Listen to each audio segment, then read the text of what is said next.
Coaching Coordinator podcast. We're talking with the former assistant tight ends coach at Buffalo and offensive quality control, now linebackers and assistant defensive coordinator at the Potsdam Royals club in Germany, Phoebe Schecter. Phoebe, it's great to have you here on the podcast. Thank you so much for having me. I'm so excited to be here. I know we've been chatting for months and months now, so to actually have this conversation is pretty exciting. I know. We were trying to get this done during the holidays, and we kept having holiday stuff get in the way of it. So I'm happy that we finally have you here on the show, and I think you have a lot of insight to offer into your journey along the way and some of the things that you've learned.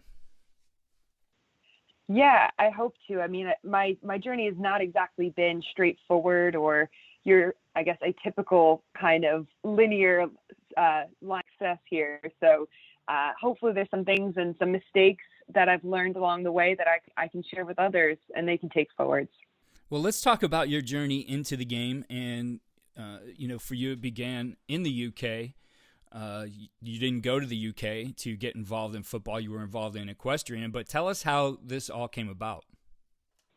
Yeah, definitely. So I moved over to the UK almost 9 years ago now, like you said, to work with horses. I had a great job with a guy on the Dutch Olympic team who was actually based right in England. And soon after that, I mean, horses in a lot of ways, there's a lot of parallels to football in terms of the time. It's a 24/7 job. And I was just looking for a way to meet people outside of that world. And I saw an ad on social media for American football.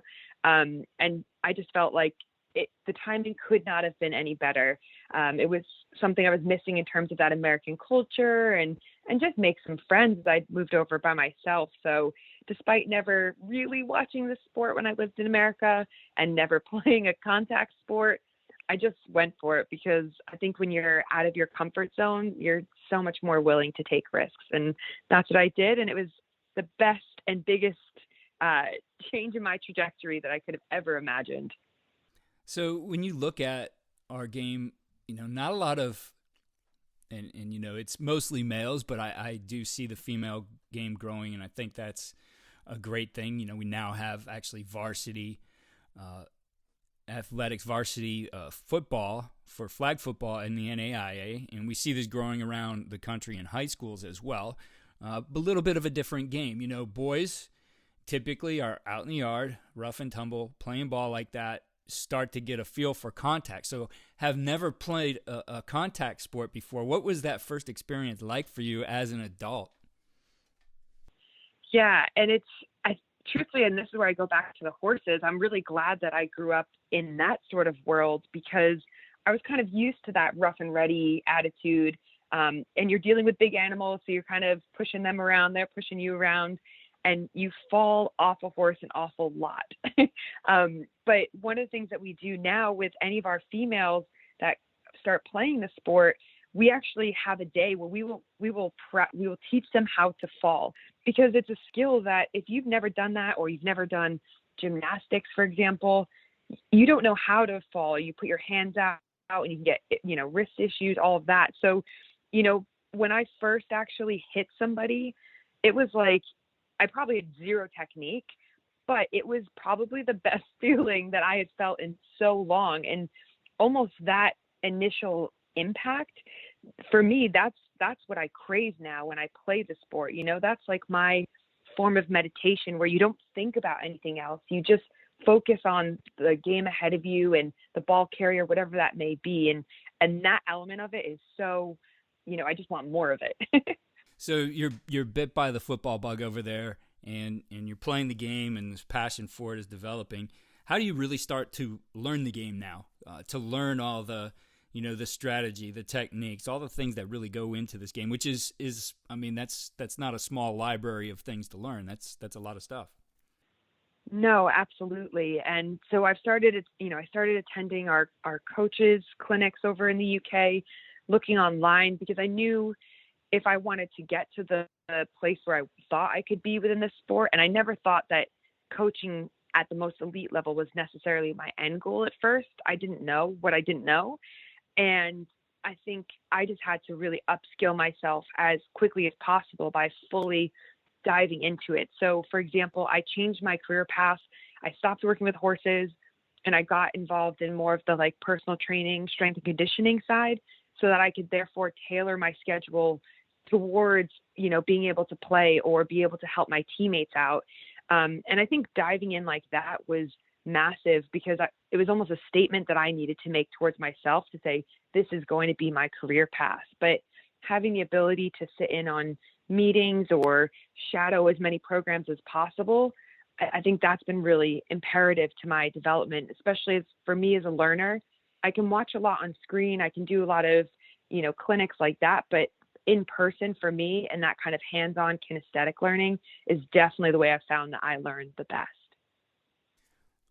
When I was coaching, I had a lot of books I would go back to every single year that became part of like what I would do with X's and O's. So when you look at some of those early resources that you came across, what are some that really made an impact on you and you think, helped you progress in the way that you've learned the game? Yeah. And really it was speaking to some of my high school coaches, like literally having a person as a resource who I could ask a million annoying questions to, because keep in mind, I pretty much knew nothing about the sport. So yes, I had my coaches from like our national program set up, but for women back then, we were just trying to get girls to play the game. They didn't really teach you as much of those in and outs of the sport as you needed. So for me, it's actually being able to talk to a coach. So I have, my original high school coach who I was able to converse with, and Wayne Hill in the UK, being able to ask them questions because I just needed to understand why we were doing this or what this is called this for, or what that X and O scheme meant. And that was probably the best opportunity for me to learn. And I'd look through resources, I looked online through multiple websites. I had some great books that people had passed on to me. And I can still reflect on now, but I still find being able to talk to someone who can fully explain why I'm doing something or why we call it something really just helps that information sit with me much better. Yeah, and we are in a time now where that part has expanded greatly in the last year. As I was telling you before we got going, I ran the first virtual football clinic, 170 speakers. We had over 8,800 in attendance over the 3 or 4 weeks that we did this. And it's just been a boom from there with coaches being able to get on Zoom and ask questions like that. So those resources are certainly available today. But it's still being able to kind of find some of those mentors, some of those people who can get you more into the why. And the why has been a big part of it for you, and we're going to get into that in a minute. But let's talk about this transition then and the opportunity you get to be in the NFL. How did that happen for you? Yeah, and it still is a pinch me moment that happened. I remember the year before I went out to training camp in 2016, we used to have these things called Women's World Games. And essentially, we'd have, I think, 25 different countries represented, and just women from across the world doing a 5-day camp and going over the sport of football. You play some games at the end, and they started doing a careers forum attached to that as well. So Sam Rappaport and the NFL organized this, and it was a great opportunity to pick the minds from this incredible panel. So your Scott Pioli's, Kim Bagula's, Dean Blandino, Ron Rivera, like every incredible person from every facet of an NFL organization. And that was really the start of it. And off the back of that, Sam recommended that I applied for the Bill Walsh Diversity Fellowship, which I'm sure a lot of people have heard about, but in essence, it's a gateway opportunity for minorities to try and experience what the elite level is like. And you choose 5 teams and go through a bunch of interviews, hoping that you get picked essentially to go out to a training camp or an OTA session or something like that. So for me, I'd actually been in contact with Scott Pioli. He was with the Falcons at the time, and pretty much almost decided to go with him. I heard back from 3 of the other teams, and they'd all said no. And it was between him, the Falcons, and the Bills. And I hadn't fully had that conversation with Buffalo yet. But I remember leaving a meeting from the NFL office in New York with Scott and getting a call from Coach McDermott. And he called me and he said, hi, obviously this is Coach McDermott here. Are you speaking with any other teams? And I wanted to be really transparent. And I said, yes, I'm speaking with Scott and the Falcons. And he said, okay, well, tell Scott you say thank you, but you're going to be a Bill now. And that was it for me. That confidence, the way that he was able to just really get me to buy in. And 2017 is when I went out to my first training camp. And originally I was with defensive backs with Buffalo. So that was, a pinch me moment again. So, we've seen a lot of the change in females really becoming part of this game, whether it's Sarah Thomas officiating or a number of, Katie Sauter at the 49ers or Dr. Jen Welter, who was a part of this too. And so we see that's expanding, but you said it's one of those questions you get all the time. It's the elephant in the room. For you, what was it like to really step into a man's world like that? Yeah, and I think one of the things as a coach that you have to consider is when you're in these environments, you can't be thinking, I am the only female in this room, or gosh, there's a lot of people here that don't look like me. Right. Because if you're concentrating on that, then you're not going to be able to be your best version of you for your players or for the rest of your staff. I think what's really important is to have people around you or an organization that is really progressive and inclusive and genuinely wants that diversity of thought and that diversity of background. Because if you've got people that think differently, you can have more creativity if it's, on the offensive scheme or whatever that looks like. But you also have people that will then be able to relate to your players better, which in turn you should hopefully get more out of them. So, I think the element of being the only female I think that's not a bad thing, because a lot of my players felt more comfortable opening up to me, that I wasn't going to react perhaps the same as some of the other coaches. And then on the other hand to that, we need males that are in these spaces to help bring females into these spaces, people like yourself who are sharing the stories or experiences of other coaches. But I think you need those people at the top, like your Scott Pioli's, your Sean McDermott's, who are willing to take that risk and put diversity out there and show that you can be successful. I mean, gosh, look at, Tampa Bay. They have the most diverse coaching staff, and look how successful they have been. So we just need people like that out there showing the world that we want the top to look different.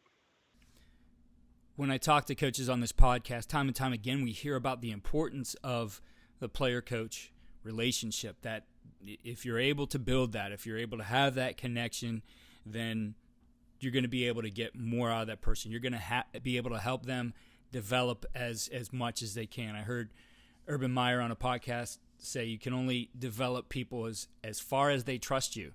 And for you, as I asked you, what were some of the unique things for you that you really felt helped you become part of this, help you successfully coach these guys while you were at the Buffalo Bills? And you mentioned exactly that, the connection, the interpersonal part.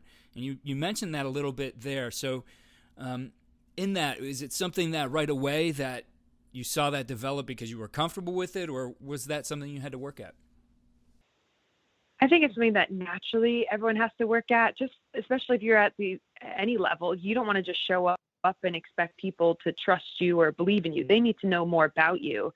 So, for example, my first year, our DBs, I was with Gilbert at the time, and he was like, we have got to find a way for these guys to kind of buy in. Essentially, they don't know me from Adam. They don't know what I've done or anything like that. And so what we ended up doing was putting together a highlight tape of my tackling. So I play American football, but I also play a crazy sport called kabaddi, which is like all about tackling and MMA. And it's mad. So I took a bunch of highlights from those and we showed that to the player. And that's kind of that first step to be like, okay, you see me on tape that I will give 100% effort, that my tackling is really what I specialize in, and what I love, and I'm passionate about the sport. And that was kind of that first step. But the rest of it now is the consistency. I try and bring positive energy every day, no matter if we're coming off a win, coming off a loss. I'm always going to show up and be the same for someone. And even something like in the mornings, working out. So we'll get our 5 a.m. workouts as a coaching staff, but then the players see you working hard and putting in that effort to yourself as well. And these little things kind of add up time and time again. And I think that's really important because trust is built off of shared experiences. And, if it's something as simple as, all right, every time a player is going to ask me what time our next meeting is, if I can give you that exact answer immediately, they're now going to come back to me every single time. And it was great, being with the tight ends, we were able to really challenge each other and quiz each other. And, I'd ask them questions and they'd be able to ask the same back. And that relationship just kind of kept flourishing over time as I built my trust with them. So it kind of naturally happened, but we just needed something to kickstart that.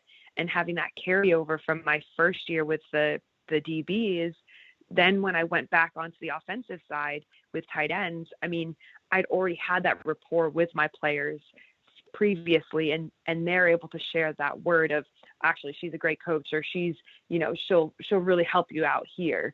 And it doesn't necessarily have to be the X's and O's. It could be my S&C background, helping some of the guys if they have any problems there. You just want to be there for them however they need. As long as you're there to get them better, that is all that they care about. When you think about today's players, today's kids, you can hear about this all the time, whether it's in the classroom, on the field, in extending all the way up into college and grown men in the NFL.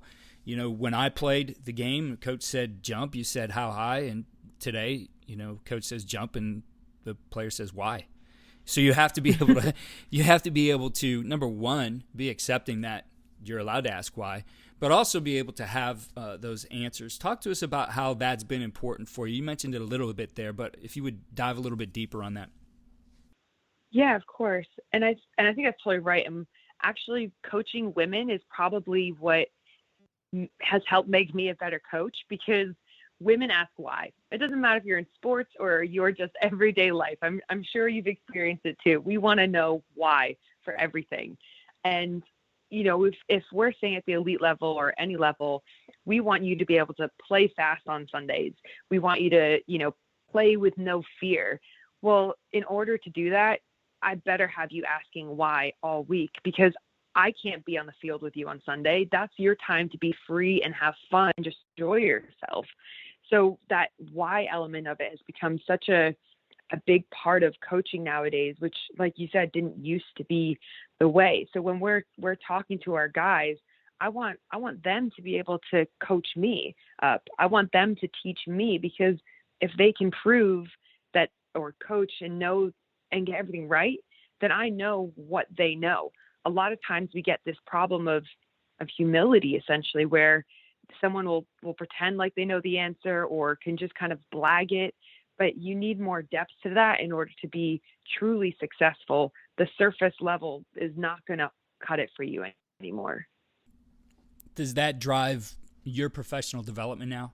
Being able to dig into that more and I guess stay ahead of the game and understanding all the different whys that are in this, whatever aspect of it you look at.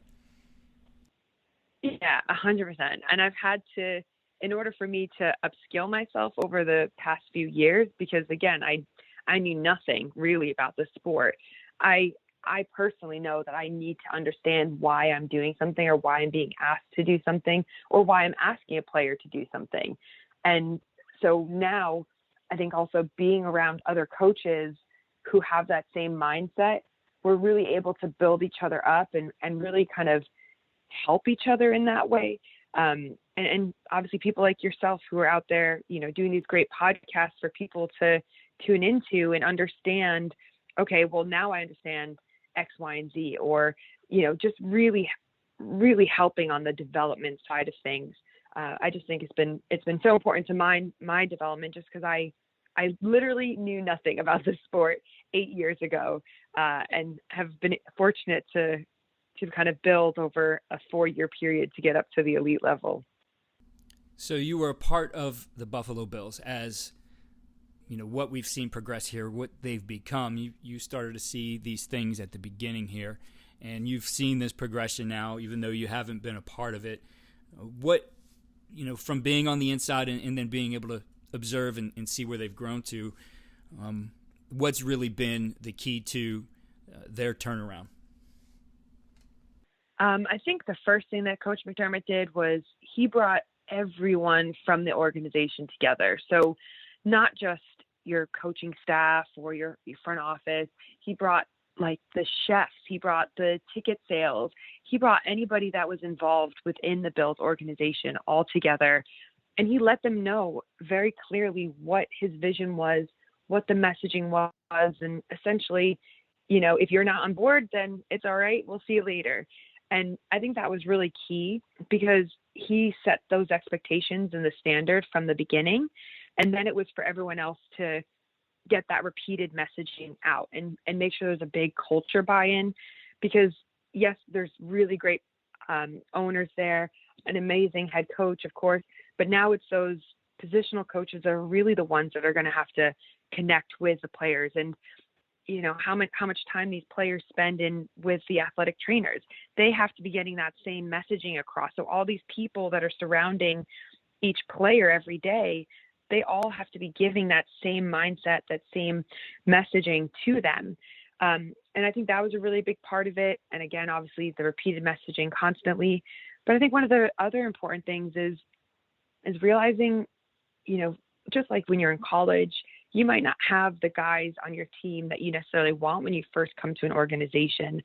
And sometimes if you don't necessarily have the right guy that fits your culture, they can become a bigger cancer to the team than it's worth, essentially. And I think getting rid of some of those players was really imperative to the growth of the team, because one bad apple sending one different message to what you're trying to get across can lose trust in your coaching staff. It can be so distracting. And I think that was not easy to figure out, just like with any new organization, but that was a really important thing. And then the last bit of it would be the reflective piece. So I remember when we were losing in 2018, we hadn't had a great season. And midway through the season, Coach McDermott brought all the coaching staff together and said, I want you to give me feedback on either what I'm not doing well enough or how we could be better. And he took feedback from all of us and reviewed it and then acted upon it. But for a head coach in general, mind you, in the middle of a season, to be asking for that level of feedback and criticism to see what he's doing wrong, because his accountability is so incredible. It's probably one of the biggest things I've learned from him is that accountability piece. So if something goes wrong, he always looks at himself first, not necessarily to the coaches or players.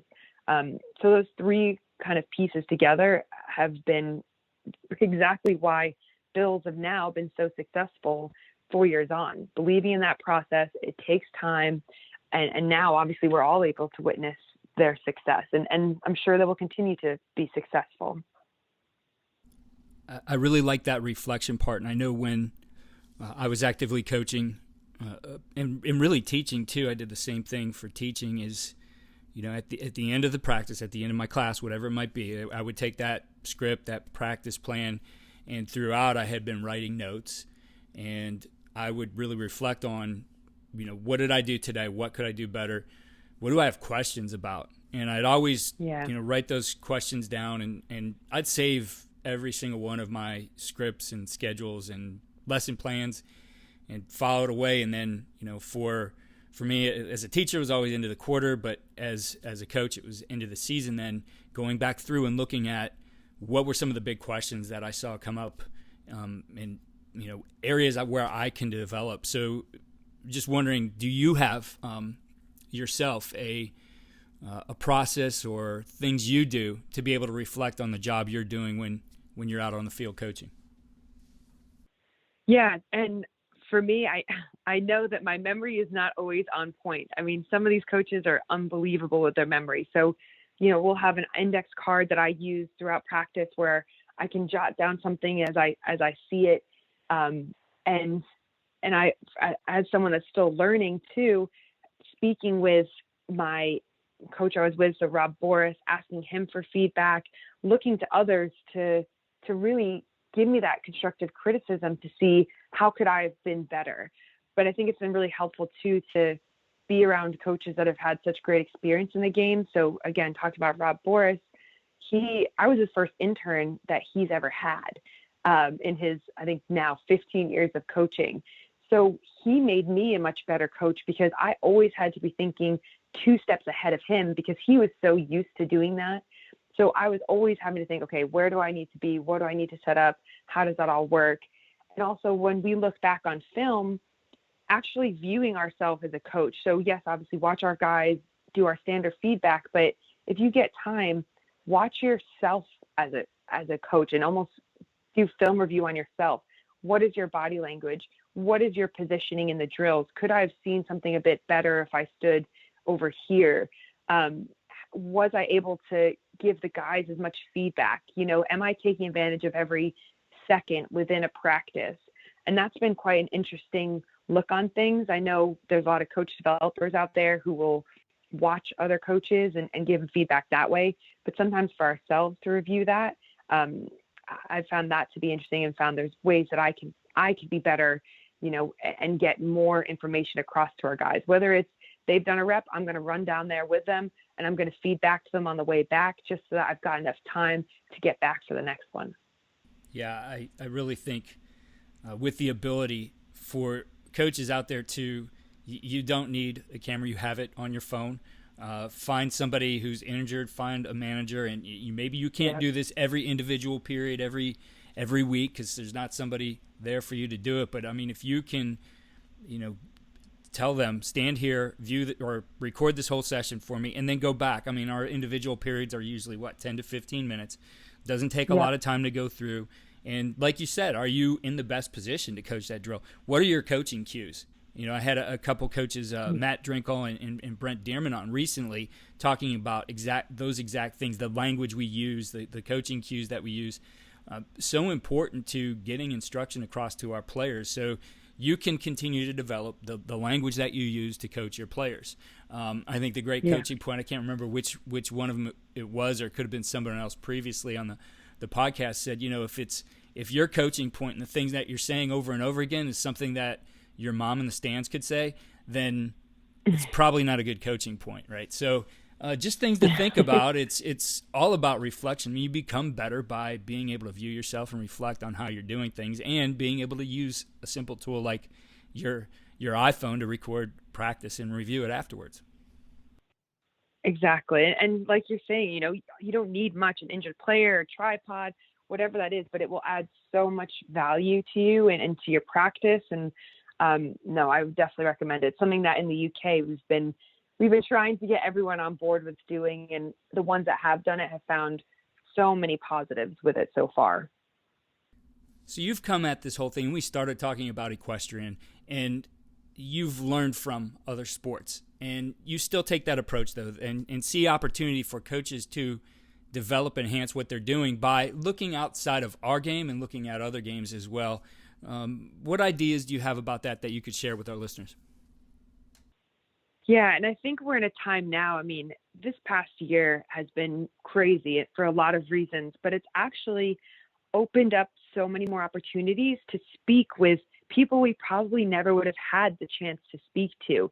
And one of the things that I've really invested in over the past year is speaking to coaches from academies, from other sports, whether it be rugby, hockey, and just seeing how they're able to, if it's communication with their players, what their philosophies are, how they run their practices, install, things like that. And I think we can learn so much. There's a gentleman by the name of Richie Gray who works within rugby. Mm-hmm. And I mean, he's brilliant. He's got his 5 fights. I mean, that has totally changed my way of thinking when it comes to tackling. And actually, we always watch the first 4 games of the NFL season, and we're like, gosh, nobody can tackle. What is happening?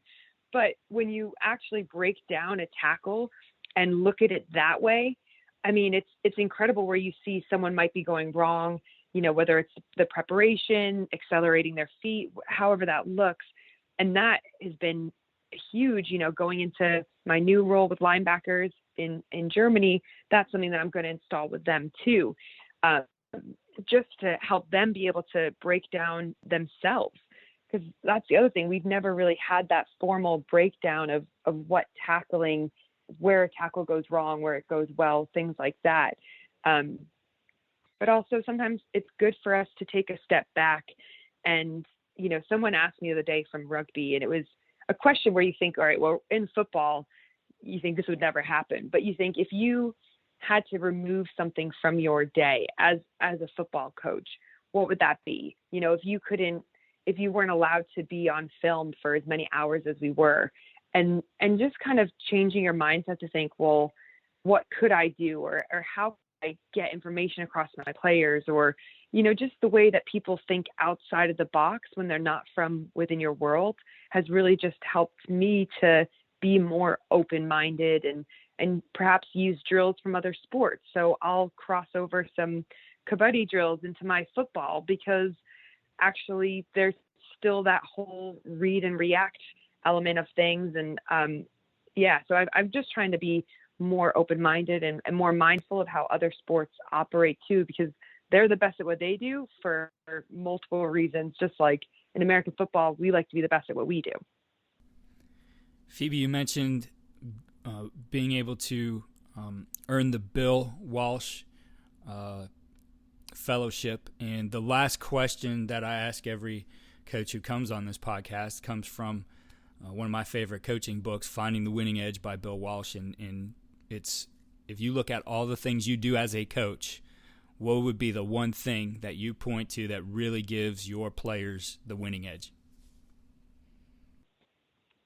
Ooh, I like that one. I'm